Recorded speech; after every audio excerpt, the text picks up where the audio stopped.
Hey everyone, welcome to another edition of Sippin' Ground Coffee, our morning series. Thank you, Derek. Our morning series of just discussions we have on a variety of different topics. My name's Dan Painter. I'll be hosting today's live stream. Along with the assistance of Renee and Derek, this is going to be a little bit of a different discussion today. Before we get to that, if you make sure you hit that like and subscribe button on your YouTube channel. That way you can get notifications anytime we do one of these live streams. And follow us on Facebook, follow us on LinkedIn, and if you haven't done this yet, go to our website and sign up for our newsletter. That goes out periodically, and it's just going to keep you up to date on things that are happening here, some just changes and things that we make. It'll just keep you updated on that. The other last thing, I guess, is that there'll be a code word for this presentation as well. If you've attended these broadcasts in the past, you know that if you collect 3 code words and you email those into Flint and Walling marketing at flintandwalling.com, collect 3 different code words and email those in, they'll reward you with a factory tour and training shirt and, I don't know, a whole bunch of other swag. If there's any questions, we are going to do this a little different today, Renee. I want to hold the questions. They can come in at any time, but I'd like to hold them till the end of the presentation to answer so that this can flow. Again, this is I don't know, maybe we can consider this a special edition, so to speak. It's not going to be a discussion on any type of pumps. Rather, it's going to be a discussion on the manufacture of these pumps. And so with that, we're going to talk about Flint and Walling's historic timeline. During the fall, winter months, and this is also going to be a bit of a solicitation for anyone that's going to view this presentation, to come and tour our factory. We do a lot of these during the fall, winter months. In fact, I know that there's already 4 scheduled right now this month.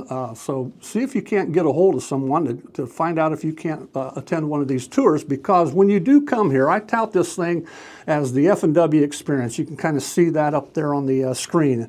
And in classroom, and I usually show this presentation before we take a tour, but in classroom, I'll tell them that this F&W experience is something that you cannot get. It's not possible. You cannot get this going to any other pump company. It's not possible. And I want to explain to you some of the reasons behind that statement, okay? So here we go on this timeline. When I first came to work here, I wrote a script. And the script started off like this. It said, 1 year after the assassination of President Abraham Lincoln, Flint and Walling began conducting business at 95 North Oak Street, Kendallville, Indiana. That's how that script started off. And it was going to be married up with a video of some of the things that we do back here in our factory. Well, I caught a lot of heat over that, and I was a relatively newcomer at that time, and what I caught a bunch of heat over was the fact that, hey, Painter, why are you mentioning the assassination of a U.S. president for in anything that we do? I mean, whether it's a marketing or whatever, technical, brochure, whatever, why would you mention the assassination of a U.S. president? And you know what? I learned early on to pick and choose my battles. I rewrote that script, so let's start it all over. 1 year after Lincoln's presidency, Flint and Walling began conducting business at 95 North Oak Street, Kendallville, Indiana, and that was 1866, all right? So I want to take you back to 1866. 2 chaps by the name of Simeon Flint and David Walling. That's who started Flint and Walling, and this company was founded right downtown Kendallville, Indiana, all right? Right downtown Kendallville, Indiana. If you look at that photo on the screen there, you can see that Flint and Walling at one time had a tremendous number of windows in our factory. The truth is that those windows are still here, because here's one of the unique things about the experience of Flint and Walling. We've never left the original location. So, you know, how many places can you go that can state that they've, you know, been in the same location for the last 150 years or more? So that's one thing that's rather unique about it. And all those windows that you see in that building top right, they're all covered by the sheet metal now that's on the outside of the building. So if you visit our factory today, it's very, very easy to find. You'll see big blue and white sheet metal on the outside of the building. Flint & Walling, when they first started, like many pump companies, there was no electricity back in those days, so how are you going to get water out of the ground? Well, therein lies the answer. Like many old pump companies, Flint & Walling started off manufacturing windmills and hand pumps. That's what we started off doing. In an effort to try to put a perspective on that date, all right, that 1866, if you looked at the American flag that year, there were only 36 stars on that flag. And it was a year or two ago, I had a couple of folks from the Pacific Northwest, and they had come to our factory for a tour. They were sitting in the classroom. I got to this portion of our presentation, and I said, do you want to know why there was only, 36 stars on that flag? Well, there you go. There's the map. That's what we looked like, and you all weren't even a state yet. That's what I told them, those folks out there in Idaho and Washington. Again, just in an effort to try to put a perspective on just how long ago was that year 1866. The nickel was introduced as currency that same year. So again, Flint & Walling has been around a long, long, long time, all right? And it's the original building that you're going to see when you come here. All right, moving on. It was in 1878 that Flint & Walling got its first patent on a windmill. All right, that's again, manufacturing windmills was a big, big part of Flint & Walling's early days. In fact, they dominated. Believe it or not, Flint & Walling was absolutely dominating in this marketplace. We were beating out competition, not just here in the States, but worldwide, all over the world. We were doing that. And so we won a lot of awards. And in fact, the business was so robust that our employment back in that time, looking at the mid to late 1800s, our employment was almost 400, all right, nearing 400 people. So again, we were having a lot of success back in those days. In 1910, Flint & Walling built this building right across the street from our factory. It's called the Powerhouse.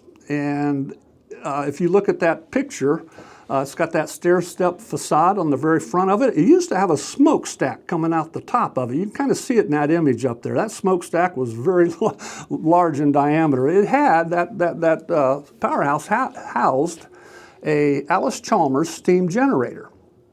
And, if you came through Flint or Kendallville back in those days, early 1900s, you saw lights on in that factory that was across the street from that powerhouse. You saw smoke billowing out the top of that stack. Man, you wanted to go to work there because that, in those days, was a sign of progression.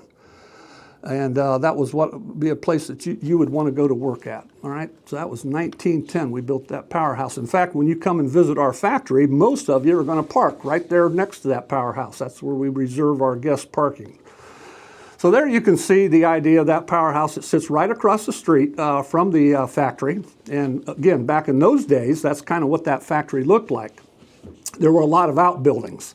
No longer the case today. Everything we do today that's across the street from that powerhouse is all under one roof.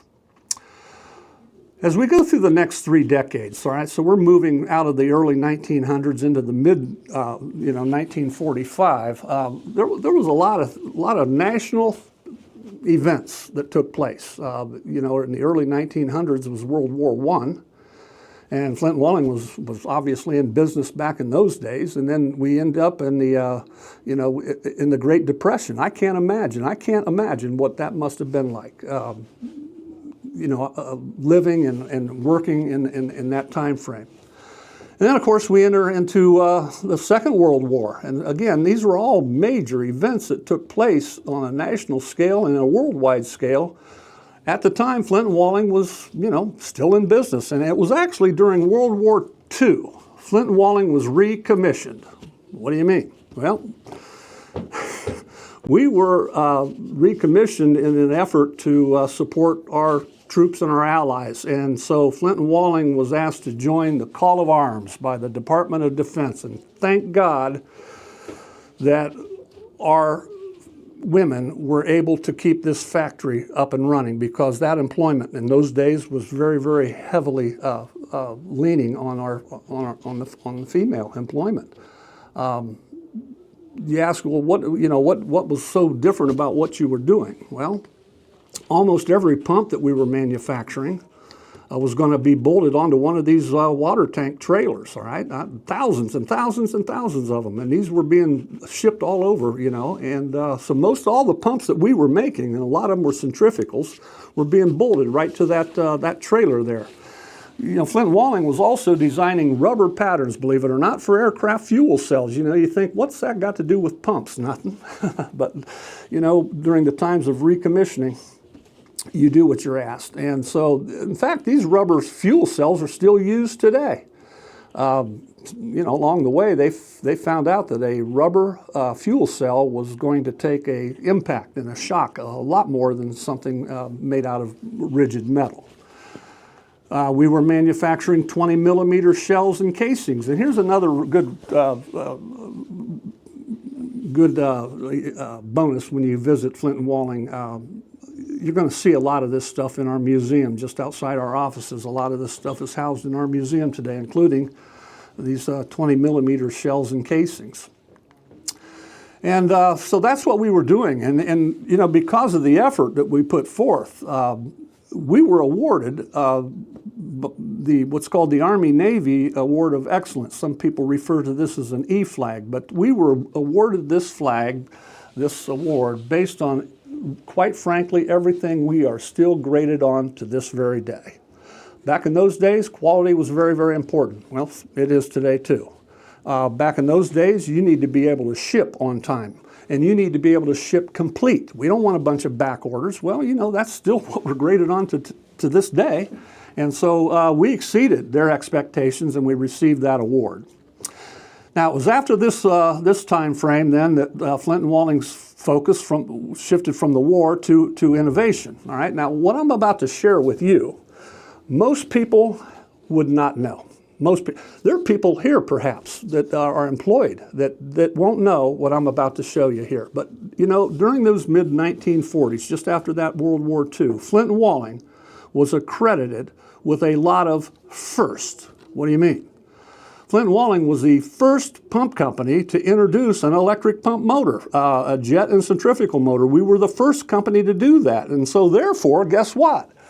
We were the first company to introduce a horizontal jet pump too. Now, that jet pump that you see up there, back in those days, if you had a well and you were living in the country, you had a jet pump. That was the only type of pump really that was available for you to pull that water out of the ground. And that jet pump that you see up there on the screen was a signature jet pump of Flint and Walling. I'm going to date myself here a little bit, I suppose. I'm not that far back to 1945. But that daggone pump that you see up there on the screen, that was called a bullet. A bullet jet pump. Everybody called it a bullet because of that tapered front casting. You can see how it kind of tapers down, looks like the front end of a bullet. That pump dominated in the jet pump market, let me tell you something. And I sold those pumps back in the 70s, hundreds of them over in Ohio, and these became very, very popular. And of course, the thing about jet pumps is they'd freeze up and bust in the wintertime, right? They'd freeze up and bust in the wintertime. Flint and Walling also designed a four-volute design pump housing. Now, I'm not going to go into details on some of this, but I will say this, that pump housing that we designed back in the early mid-1940s is still used to this very day. Some of these other devices that we came out with, the automatic control valve, that was going to be used for deep well jet pumps. How about a cartridge seal? That's used in every above ground pump today. Prior to a cartridge seal, like you see on that screen, you would use a waxed piece of rope or cording, and then you would jam that in with a nut to try to get everything to seal up. That was replaced with the cartridge seal. We introduced our first convertible jet pump. This thing was going to work on either shallow or deep wells. And we were the first company to introduce what's called DuPont Delron. All right, it's a compound that goes into a pump to minimize wear and abrasion. All right, so these are just some things that Flint and Walling was first. Of all those up there, the one that really stands out, the one that's going to make this tour an experience that you can't get anywhere else. It's this reason. Not only was Flint and Walling the first to introduce a electric centrifugal motor, but we're the only pump company to this day in North America that manufactures their own jet and centrifugal motors. So when contractors and distributors come to Flint and Walling to take a tour, they not only get to see the pumps manufactured, they get to see the motors manufactured, and you can't do that anywhere else in this country today. You need a passport if you want to go see motors manufactured, all right? That's a big, big deal here, those motors there.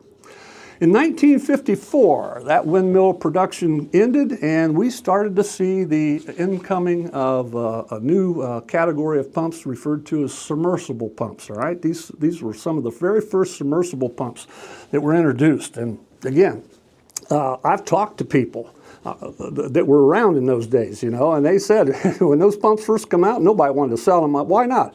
Well, who in the world's going to put an electric motor down in water? Come on, that's just totally unheard of, right? And so there was a lot of apprehension about that. But obviously, we all know that came out and that worked just fine. And these pumps today are very, very popular, extremely popular. However, back in the mid-50s when these pumps were first introduced, most of them were constructed out of either cast iron or brass, or both. You would see a lot of that material used in the construction of submersible pumps back there in the mid-50s, all right? Just keep that in mind just for a second. Now here we go.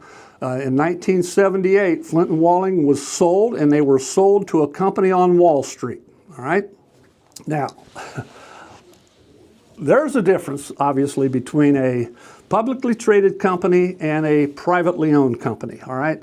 How Flint and Walling survived, and I'm not dissing the owner of Flint and Walling here. I'm just saying that how they survived these incoming years, it must have been by the grace of God, because, you know, there was not investments made in Flint and Walling, nothing, no investments made at Flint and Walling. We weren't very competitive in price. We weren't buying like the big guys were. And so in many cases, I guess we were kind of just surviving below the radar, all right, below the radar.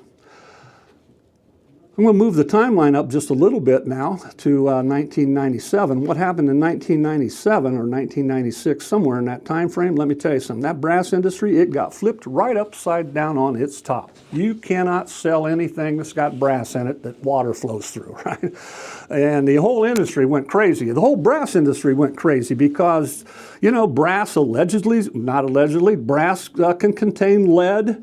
And of course, if you've got water flowing through a component containing lead, you might leach some of that lead into your water. You end up consuming it. And I suppose if you live 300 years, you might die from it. You know, that's just my opinion. However, in this country, in another opinion, we solve a lot of problems with attorneys, all right? So that's how we solve problems here. So nobody wanted to get involved in that. So the brass industry changed the pump industry tremendously. It not only changed, you take faucet manufacturers, right? There's a couple of very popular faucet manufacturers. They also had brass construction in their faucets. That all had to change.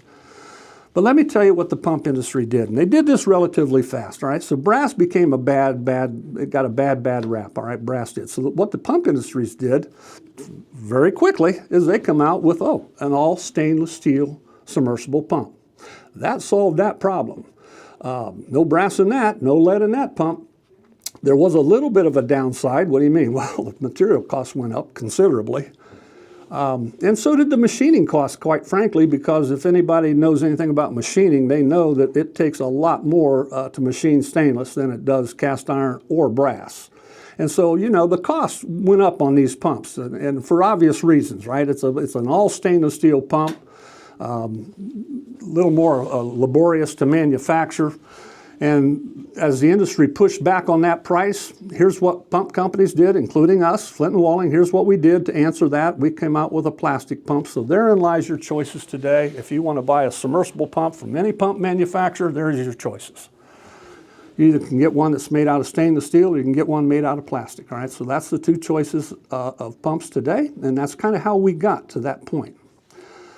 What's about to happen between now and the end of this presentation is unlike anything we've seen up to this point, quite frankly. A lot of changes, big changes, just lying ahead. We're at 1998, and now we're going to move into the year 2000. It was the year 2000 that a company, we were acquired by Zoller Company, all right? Zoller Company is located in Louisville, Kentucky, and a lot of people know that name. They are a family-owned, privately owned business. And if we look at kind of what the organizational chart looks like for the sake of this presentation, Zoller Company is the parent company, Zoller Company, and they would be parent over Zoller Pumps. Now, Zoller Pumps is located in Louisville, and most people know Zoller Pumps for the sump and sewage pumps that they manufacture, right? They manufacture a lot of sump and sewage pumps down there. They own Flint and Walling, Zoller Company does, and we manufacture these centrifugals and jet pumps and booster pumps and submersible pumps, so on and so forth. Lincoln Industries. This is good to know because Lincoln Industries is a plastic injection molder down in southern Indiana owned by Zoller Company, so therefore most all of our plastic components in our pump, and the same thing holds true down in Louisville, are manufactured by our own injection molding company. So the quality control is as if it's being manufactured right out back here, all right? We've got good quality control over that. And then this last one up here, I'll throw up here, is called Tulsar. And Tulsar manufactures controls, all right? So our control boxes are variable frequency drives, and we got a whole family of those now. Those are all manufactured by Tulsar, and Tulsar is located in Canada. But that's how we're structured today. So you can see the acquisitions that Zoller has made are not out here in left field somewhere. They're all acquisitions that kind of intertwine each of these divisions with each other. I mean, we all use the various components there. It was that Zoller acquisition, again, in my opinion, that now put Flint and Walling on the radar. Talked about these big changes, all right? So, you know, when we look at the submersible pump market, if you're in the submersible pump market as a manufacturer, you're going to have 2-wire submersibles and 3-wire submersibles, and the 3-wire submersibles are going to need control boxes like you see pictured there in the bottom right, those gray boxes. Variable frequency drives are very, very popular with submersible pumps. But let me tell you something. This is what happened to Flint and Walling. Again, this is a bit of an opinion, but I would tout this as just simply being caught up in the crossfire. What do you mean? Well, back in that time, there were a lot of changes in this industry, and what those changes involved, and listen, I'm not going to get into the garbage on all that stuff, but I'm going to tell you how it impacted Flint and Walling, and if you've been around the industry long, you know some of that background story, but here's how it impacted Flint and Walling. No motors, no controls, no drives. 2005. Ouch. That kind of put the hurts on us, and we actually were in survival mode. Be quite frank with you, we have to have a motor, we have to have control boxes, we have to have drives to be a viable manufacturer in the pump industry. So, you know what? I guess things have a way of working out, but thank God that we were acquired by Zoller Company back in 2000, prior to this all taking place, because Zoller Company decided to take this threat off the table once and for all. So their significant corporate investment, and we had a great leadership team here at Flint and Walling back in that time frame. This was the end result. In 2006, we went into our own design and development of our own submersible pump motor, our own control boxes, and our own variable frequency drives. That's what we did. And then on 2007, we went on a full-scale nationwide field test, all right? Full scale. So if we look at what that involved, well, hang on a minute. Okay, so I'm going to come back to this full scale in just a second. I got a little, I want to throw this one in here because it fits in the timeline. It's a little bit of a break of what we're talking about here, but we'll circle back to this here in just a second. But in 2008, Flint and Walling put up a 32,000 square foot manufacturing facility. All right, that was our newest addition since that 1910 powerhouse was built. And the reason that, and now look, that was in 2008. So there was a commitment made pretty early on that this investment in this new facility was going to become our submersible motor division. And there's another reason that makes your trip here the experience is so unique, is you get to see motors manufactured, not just the centrifugals, but you get to see submersible motors manufactured, and you get to see this stuff manufactured from scratch, right? Actually from scratch. In 2013, Flint & Walling acquired Wolf Pumps down in Abernathy, Texas. This lies just above Lubbock and below Amarillo, but Wolf Pumps manufactures what's referred to as submersible and line shaft turbine pumps, all right? These pumps are going to be used in agriculture and turf irrigation. You see the pivot irrigation up on your screen there. A lot of those are throughout the country. And those things throw a lot of water, 500 to 1,000 gallons a minute. And Wolf Pumps manufactures the pumps that'll take care of that demand. And so with Wolf Pumps, it allowed Flint & Walling to be able to have a full offering, a full product line of offering from your half 10-gallon-a-minute submersible all the way up through some of these larger line shafts and submersible turbines.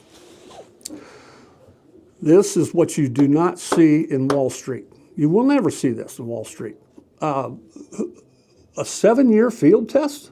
There's no way. There's no way. And herein, at least in my opinion, lies the difference between a publicly traded company and a privately owned, family-owned business, right? Wall Street isn't going to wait that long. Your board of directors are going to want a return on investment a whole lot faster than 7 years. But Zoller, their attitude was, until your confidence is through the roof, we only got one shot at getting this right, and so we have to make sure that that is right when we launch. And so we were in a 7-year field test.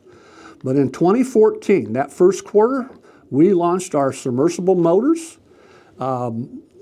We launched, in the second quarter, we launched our control boxes, and then in that third quarter of that same year, we launched our variable frequency drives. So by the end of 2014, Flint & Walling was back in the business again.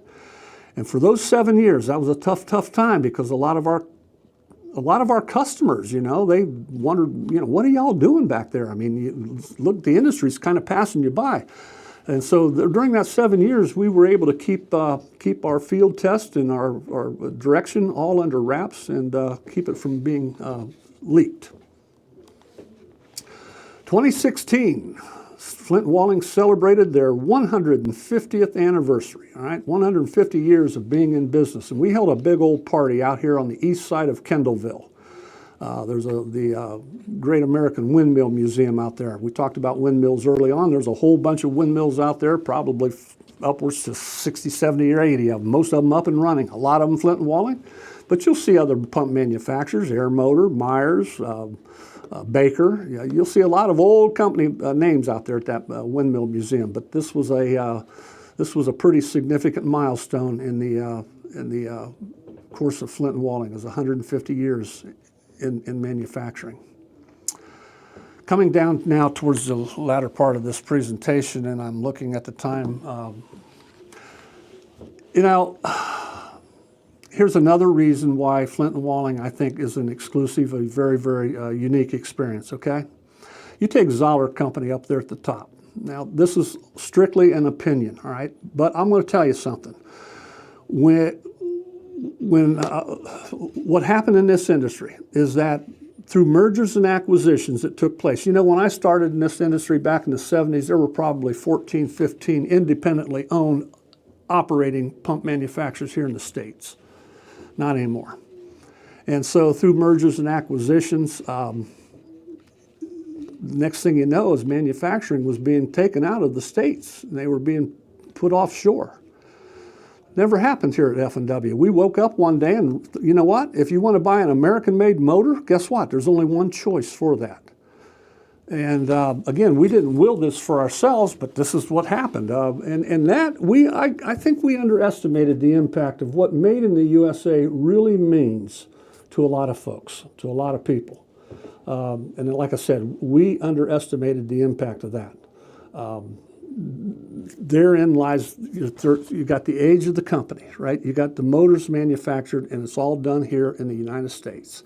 There's a lot of reasons to visit Flint and Walling's factory, all right? Our sales have went up because of this, no doubt. And we have become a player in the industry because of this, no doubt. I'm sure that the Zoller company also recognized what was going on. And so you take that little sump pump that's on your screen there, you know, that motor used to be manufactured down in Mexico. And Zoller sells, you know, millions of these things a year. And, you know, if the attitude was, look, if there's that kind of an attitude towards made in the USA, let's you know, look, ultimately here's what happened. Just 8 blocks west of Flint and Walling, here in Kendallville, Indiana, now is another building called Zoller Motor Works. All right, Zoller Motor Works manufactures well over 1 million motors a year down there for these sump pumps. And so Kendallville has become really kind of the motor hub of our corporate organization. And one of the things that come up on your screen there, one of the things that I used to be able to show during a factory tour is what's called aluminum die casting. That's where we put molten aluminum into a rotor to die cast it. And that used to be done right back here in our factory. But today that process is done down at Zoller because of the volume that's down there. I mean, it just made sense that we do all the rotor die casting down at the Zoller Motor Works. But that said, that's how far we go into our manufacturing. We die cast our own rotors. Flint and Walling runs a first and third shift. This is a little dated. We're probably over 400 employees today. It's all based on a 40-hour work week. We employ 4th and 5th generation employees back here. Again, when you have a company that's, what, 150 plus years old, approaching 160 years old, you can have things like this happen. To give you a perspective on that, that would be like your great-grandfather's father, right? So going back that many generations. I think this is kind of cool. And again, this separates privately owned companies from publicly traded companies. But our company, our corporate company, feels strongly that our employees have a life outside of work. Therefore, no second shift employment exists. Not here and not in Louisville. Second shift interferes with family time. It's going to take away your dinner. It's going to take away your evenings. And Zoller doesn't want to be a part of that. So they're very much employee-oriented.